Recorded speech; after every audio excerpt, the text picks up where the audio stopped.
Good evening, YouTube. It's the intellectual line cook, and I'm speaking. Today we're going to talk about it. We're going to have a discussion about America's hypocrisy regarding BLM versus the Proud Boys.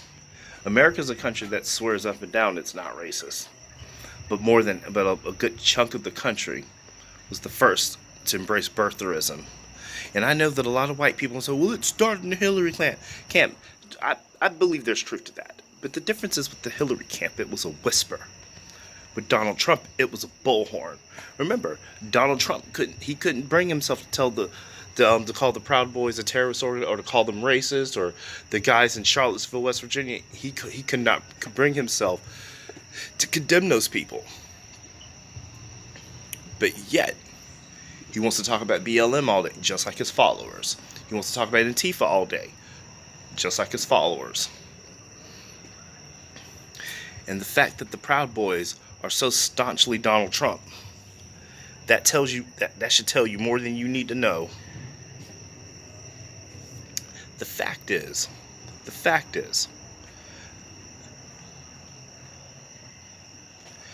BLM has never busted into white churches and have caused issues. Antifa's never busted into churches. But the Proud Boys bum rush black churches in Washington, D.C. today and stabbed 4 people and burned the BLM flag. But we're supposed to see them as patriots. Meanwhile, people who somewhat defend us, like BLM, we're supposed to see them as terrorists.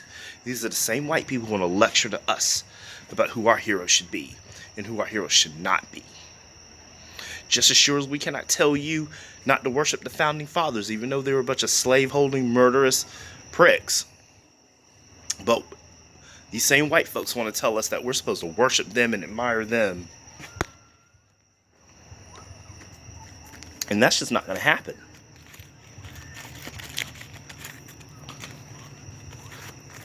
We're not going to turn around and condone behavior against our own people.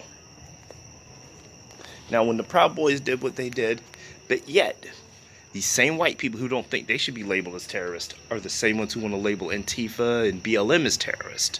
Now, myself, I have my own issues with BLM. To me, personally, I don't think they're pro-black enough. To be quite honest with you.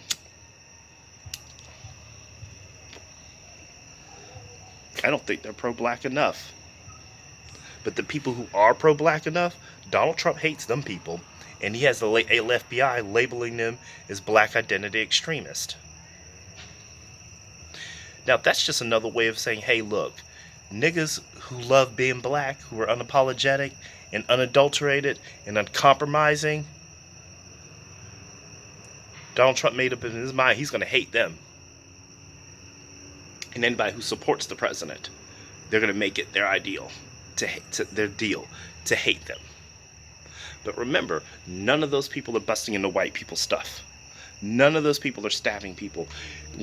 Black folks kept trying to tell people, hey, look, there's no proof that it's us that's doing this shit. These could be white people on the extreme right who are actually causing this. And then turn around, we get the blame for it. Everything is orchestrated. Everything from bricks being just put out there willy-nilly to videos of white people busting out windows. Remember Rayshard Brooks, who was killed in Atlanta? Now, everybody thought it was BLM. Everybody thought it was nothing but the black community, and it turned out to be a white woman. How many more cases are like that, where it actually turns out to be white people? I'm just saying. But yet, everybody wants to make BLM the terrorist organization. If anyone should be the terrorist, it should be the Klan. It should be pretty much all right-wing militiamen. It should be, because remember, it was right-wing militiamen who were plotting to kidnap a governor. Nobody from BLM plotted to kidnap no one from the right. No one's plotting to kidnap Ron DeSantis.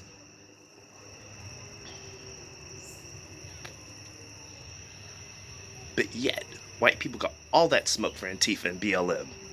But no smoke for those folks. But no smoke for the Proud Boys. But we're supposed to believe you're not racist.